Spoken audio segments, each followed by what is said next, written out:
What's good with it in the hood with it? Welcome back to the collective clips where you already know we get it in. But before we get it in, let's hit that like and subscribe button. Ding. Put your notification bell on all so that way you're directed in the directions of the dope content that I'm kicking. And I highly appreciate all the support. We're going up on this channel. It's all because of you. And for that, I can say I'm very humbled and very appreciative. So a lot of people have been asking me, brother, all the woods, we got coffee. When are you going to do something on the blacks, right? Super duper Crip is what it is, part one, man. And I wanted to tell you about my interaction in the youth authority with the most superest, duperest Crip I ever met. Or was he a criminal? Because he was from Hoover, but he was a Crip before he was a criminal. Let's get into it, man. And again, before anyone starts going in, man, to all the brothers, it's going to be a little funny. It's going to be not disrespectful, but it's going to be what it's going to be, man. And I'm just being real, right? So trip out. The homie's name was D-Dog from Hoover. Right? He was actually a CXIV. He became a C14er, a Crip 14er, right? Which was a group that was out there in YA for a while doing their thing. And it was basically Crips that had the same type of thinking, the same type of education that was instilled in them and indoctrinated in them as Norteños. And we were running together and we were fucking shit up for a minute, right? We had common enemies, common interests, common goals. And our goals were to establish where we were at and get off where we were mad at. Youth authority was a whole different animal than prison, man. There was more disrespect than respect, but I had respect for all. But these were respectfully given. You just had to do what you had to do. You had to fight to live another day, especially in the youth authority when gangbanging was prevalent in the 90s and everyone was trying to earn their stripes. So I remember the day I came across D-Dog, who's the super duper Crip. And he walked in, little fro, skinny, looked like a fucking hawk, tattoos, whatever, right? And I knew something was different about this guy. This wasn't the usual Crip I was used to cripping. Right? This wasn't fucking C-Mac. Hey, I'm 50 fit, cuz this motherfucker came in Crip. I was like, oh shit. He came in throwing up the C and letting everyone know exactly where he was from. This wasn't Snoop Dogg, C walking at the Super Bowl. This was a motherfucker walking inside the compa ready to fight everybody on sight. So he had come from a compa called Nixon. And Nixon was basically the equivalent of the SHU program in Nellis, Fritzy Nellis Youth Authority. Just thinking about it makes me want to cough, right? It was all bad over there. And he walks in the compa one day. And as he walks in, I remember thinking, damn, this vato's odd, man. This vato, all the Crips were like, damn, he's here, right? And I started hearing whispering and murmuring going on. So I already knew, this brother right here don't fuck around, right? So he goes down, makes his bed, does whatever he does, comes out to the day room, kind of sits alone. I remember he was like this. J-Cat isn't the word for it. A fucking lunatic is, right? So he was like this in the corner. Didn't even sit down. Was just standing in the corner looking at everyone. And so there was a Crip there named Snap from Legend Crips. Rest in peace, man. I heard Snap passed, right? He had one eye, I remember, man. He wore a patch over his eye. And so me and Snap were cool. We used to play basketball together, right? He was good. I wasn't. So I was like, hey, Snap, who's that, right? You know, inquiring minds want to know. And I also noticed that all the Southerners and Southsiders were talking. They immediately were starting to have a junta. They were gathering. And they'd have a junta fucking wherever they were at. Right in the day room, they started turning the chairs in circles and just talking. And everybody was looking at that dude. And he was just like this. Looking for a victim. Looking for someone he's going to smash on, right? I didn't know this until this point, right? So anyways, Snap was like, oh, that's D-Dog from Hoover, from 7-4 Hoover. That motherfucker's, or I think he was from 7-4, right? He's like, that motherfucker's, he's different, bro. Yeah, he's different. We ain't trying to fuck with that cat. That cat right there is on his own trip. And I had met Crips and Bloods like that while in the youth authority. In prison was a little bit of a different story. They were more mellowed out, more with their activities. But in YA, no one told anyone shit. You did whatever you wanted to do. And if you were a headache, and the brothers, they didn't like headaches. They liked kicking back on Saturdays, watching Soul Train, watching Al Green, singing, look what you've done for me. They weren't fucking into that. They were trying to minimize lockdown, minimize the freeze, and minimize situations. Like I could tell you, and this is God is my witness. I went to the caja, the box, the hole, 100 times in the youth authority, or right there in Nellis. Not even Preston and Carl Holton when I got there. Just there. And maybe I seen one black there the whole time. Like these brothers was not trying to go to the hole. They're not trying to do all that. Are you crazy? Let the Mexicans go. We ain't trying to do all that. I don't even remember. It was just Southerners, Bulldogs, and Northerners always in the hole and a couple white dudes sprinkled in here and there, right? One brother. The only brother that I ever seen in there was D-Dog, right? It was crazy. So anyways, as I'm talking to Snap, I'm like right here bullshitting with them, me and the homeboys. I hear a commotion. boom. And Southerners are on this dude. Boom, boom, boom, boom, boom. And he's just knocking fools back. Boom, boom, boom, boom, boom. Now, in the youth authority, there's a rule. It's called one jump, all jump. If someone, say a Southsider jumps, all the Southerners are going to jump with them usually, right? Unless it's a pegada or something that they're doing, just, hey, send 2 or 3 vatos on them. If it's a black dude, usually there's a few brothers that'll jump in and help. You know, if it's Norteños, it was all go all the time. If it was in the bliñas, that's one thing, in the blinds, right? One-on-one, no one stomping each other out, and it was all good. But if it was in the open, then it's everyone's got to go. There wasn't much of us anyway, so like 6 or 7 of us got to go for sure. If you didn't go, you would never go again, right? So this dude's fighting all these Southerners, like 3 or 4 of them, boom, boom, boom, boom, and all the other Southsiders like, get that vato, get him, right? And the blacks are just looking like, nope, watch. Just what your essays are gonna learn today, right? Boop, boop, boop. This motherfucker's dropping everything in sight. Literally, the cops come, they mace him, snatch him up. They say his name, I forget. They're like, he didn't even last an hour. Not even an hour, right? So Snap goes back with a couple other Crips. They're bagging his shit up, his property, and they're tying it up, and they take it up to the staff right there. Boom. He goes to the caja. 2 of the Southsiders go to the caja. 2 of them, they got hit so hard, they were on the other side of the day room. So they never got implicated in the melee, right? So they take him to the hole. So I'm like, damn, that Crip was different, bro, right? Now this, you guys got to understand, when I say Crip, it was pre-transition from the Hoovers being Crips into criminals. It was like right on the cusp of it. This was happening around the same time the Bulldogs were backing up off the Norte. So it was all happening at the same time, right? And I remember when the Hoovers fucking decided to just go criminal gang, they had a big junta with the Crips on my compa at least, and that was that. They just walked away. I was like, what happened? Whopping, right? They're not Crips no more. What? What are they, blood? No, they're criminals. Okay, well, we're all criminals. I didn't know what was going on. So anyways, this fool's a knockout artist. He knocks everyone out. He goes to the oil. While in the hole, there's a whole bunch of homeboys in the hole. When I say homeboys, I mean Norteños at the time in the hole. He gets to conversing with them, gets to chopping it up with them, and gets actually indoctrinated into becoming a CXIVer because he has a hatred for Southerners for some reason. And actually, they didn't have a hatred for him. They just knew how he felt about them. Now, I don't know where this guy had come from or what he was into, but he was into some gangster shit, right? So they didn't let him last too long anywhere he went, or he didn't let them last too long wherever he went. However you want to put it, man, I'm not trying to downplay anyone. There was times that they got on his head. Most of the times he got on their head. True stories, right? I seen a whole compa of Southsiders, like 40 of them, jump him, and he still got his, right? He was different. So about 3 days later, he comes back. And those 2 Southsiders that jumped on him, he immediately walks up to him and he's like, man, I'm trying to see you in the blinds. Now this other Crip, his name was Monster from Shotgun Crip. He was a big ass Crip, I remember, big, like Chinaman from Hoover, right? He comes up, he was like the Brett for the Crips there, right? So he's trying to calm it down. He's like, hey, D-Dog, man, don't come with that bullshit, bro. You know what I mean? We're cool right here on this building. Like, no one's tripping like that. He said, I'm tripping like that, Cuzz, right? I remember it was everything Cuzz. I'm tripping, Cuzz. You know, on Crip, Cuzz. That's why on Crip, Cuzz. I'm tripping, Cuzz, right? He patted shit. He had a fro, but he'd be still patting it. It'd be all lopsided and shit. He was different, right? So anyways, they're like, nah, man, just kick it. So he tells the Southerner rep, who was what was his name? Lazy boy from, not from Hawaiian Gardens. He was from Grumpy from Young Boys. Grumpy from Young Boys, right? He tells him, hey, bro, you know what I'm saying? I'm trying to see your homeboys or whatever. So Grumpy's like, shh, the bliñas is all good. He said, but I ain't seeing one-on-one. They're like, what are you talking about? He's like, I'm seeing 2-on-1. Like, I got to see both of them because one-on-one's no competition. So the Southerners felt a little disrespected by that. They're like, okay, well, fuck it then if you want to get fucked up. So the one of the Southerners is down. He's like, shh, we're going to smash this fool, right? The other one's like, hell nah. Did you just hear what that guy said? Come here, Resi, right? That Walter said 2-on-1, is right? And that Walter's like, fuck, we're going to smash him, homie. You just grab his legs, bring him down. I'm going to smash him, right? Okay. Sounds good, right? Sounds better than it was. These guys so we all go out to the yard. And the placas already know what time it is. They know people are going to fight, whatever. So you had a time limit. So they line us all up on this brick wall. And they blow a whistle. And when they blew, that shit was, right? So when they blew the whistle, that means run, go fight.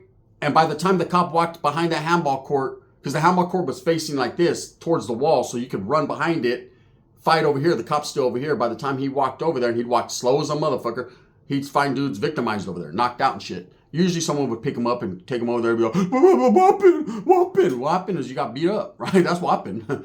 So anyways, this fool D-Dog takes off full speed. He's already waiting like, what's up? Them two dudes go. One of them swings a battery pack. Like they knew already. The one that was like, hell no, I won't go. Right? He swings a battery pack. D-Dog snatches it, the battery pack. Get over here, cuz. Boom. No. So, right? Boom. That fool's down already and out for the count. And now he's chunking him. And I ain't gonna lie, the other Southerners handling this business. They're chunking him. Man, do you understand what D-Dog did with that battery pack? If you don't get your Mexican ass over here, cuz, right? He's battery packing the shit out of him. A couple more Southsiders run over there. They're like, fuck this. Full go melee, right? They go over there. One throws a flying kick, misses, hits the wall, damn near breaks his leg, and so right? He's gone too, right? So dudes are just shooting torpedoes at him. Hey, Snap from Crip, Legend Crip is sitting there watching it. The cop knows there's some bad shit going on. He don't even walk back there. He's just standing on the other side, lights a cigarette, and starts smoking like, fuck it. This fool destroyed half the yard by himself. Finally, the Southern rep goes over there, Monster from Shotgun, and calms it down, right? So that was that. I was like, damn, this is super duper Crip right here. I'm going to tell a story about you one day, right?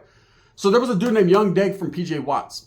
He was, me and him got along and didn't get along. He was one of those guys you love to hate, but hate to love, right?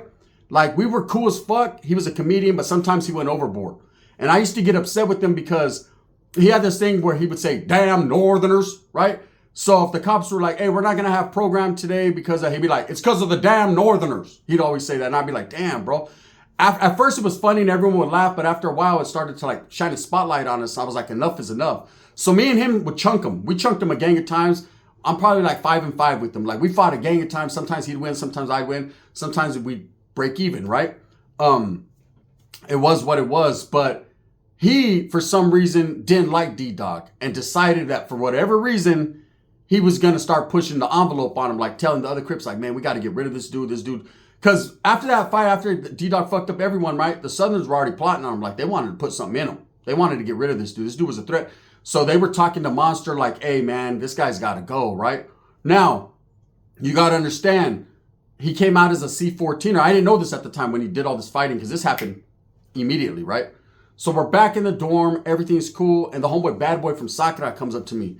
And Bads is like, hey, fool, that's a homie. You know that's a homie, right? And I was like, that's a homie? Like, what are we doing? I thought he was saying Cuzz. I thought he was a Crip. I'm confuzzled right here. I'm confused, bro. What the fuck is going on? What's going on nowadays, right?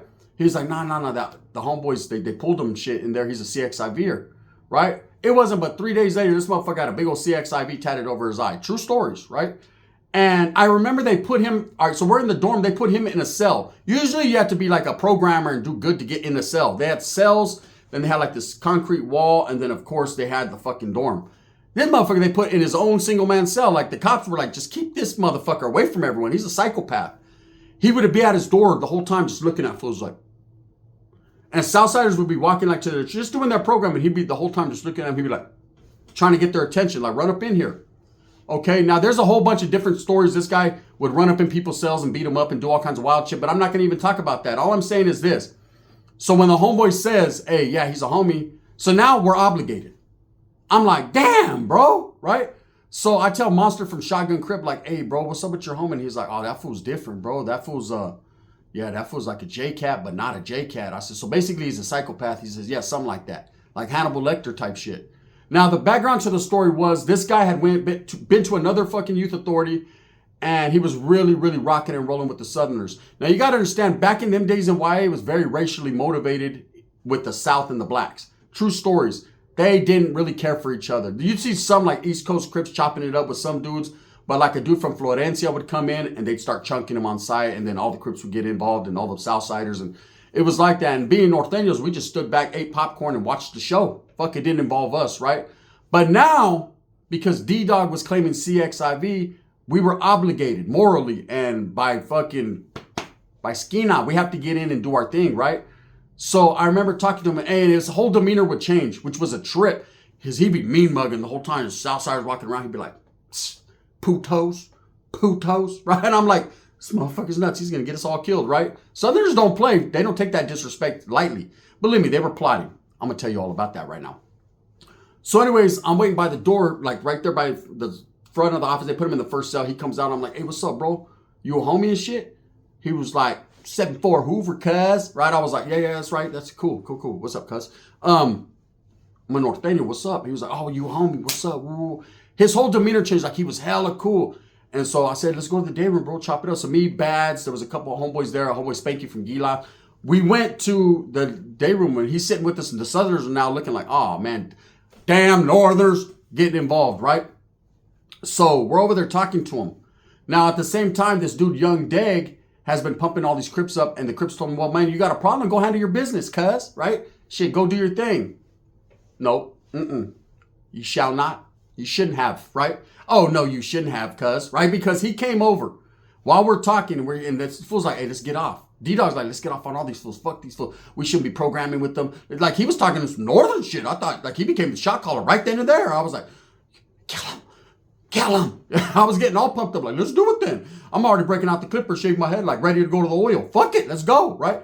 And he was, like, inspiring. This vato was like the Malcolm X of Crips. He was in there like, and I have a dream. He was on his Martin Luther King. That one day we can eradicate all Southsiders. I was like, I have that same dream. And then I wake up and I realize there's more of them that just came in the compa and they're probably going to fuck us up. But anyways, he's getting us all inspired. We're like, yeah. Well, yeah, if these fools act stupid with you, bro, we got you. Which we did. Now we know, and now it's time to go. Like G.I. Joe, we're going to get people in the Kung Fu grip.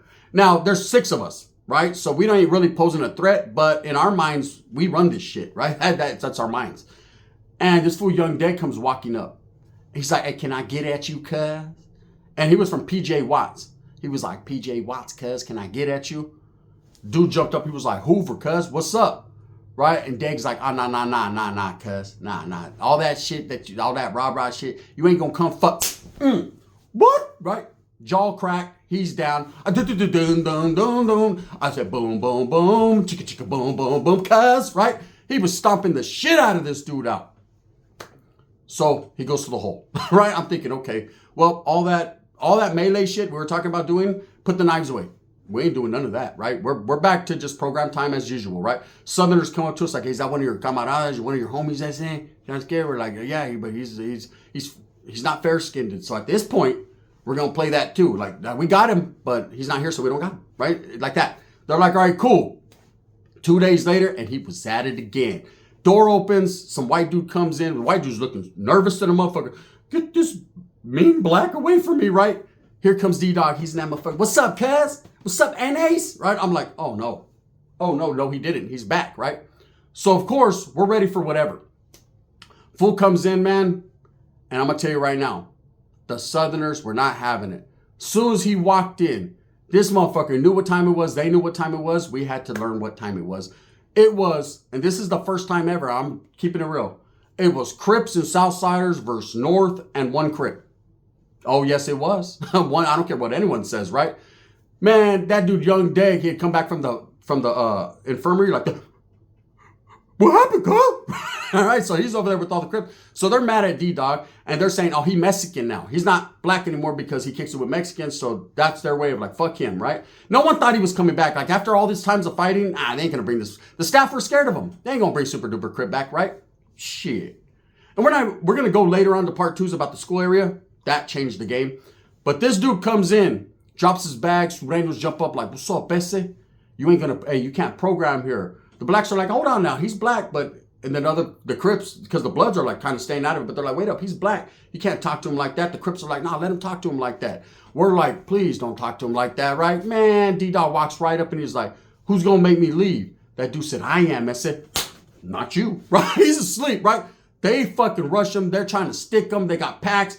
We run over there. We're involved. We're all chunking them. Cops everywhere. The Crips jump on us, trying to pull us off. One of the homeboys socks a Crip. Now they're on us. Boom, the Bloods are in there like, on Paru, right? They don't want no problems.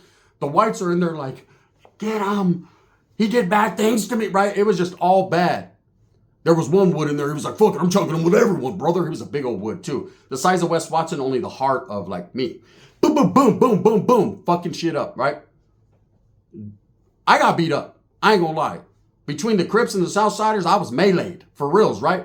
This motherfucker didn't get a scratch on him. Knocked about 6 people out. They talk about Big U knocking out 32 Southsiders. No, D-Dog did it, right? And that was super duper Crip. Anyways, man, that's part 1. I'm going to tell you part 2 because the shit goes on from there. We all go to the oil, come back. and it's program time as usual. So if you guys want to tune into Super Duper Crip, my respects go out to the brothers, man. My respects go out to the Southsiders. Oh, you think the Southsiders didn't get theirs? Ultimately, they end up getting a lot. Thumbs up or thumbs down. Heavy's going to be the head that wears the crown. I'm going to continue to strive for what I truly believe in, and that's the betterment of all people. Bang, bang, the gun.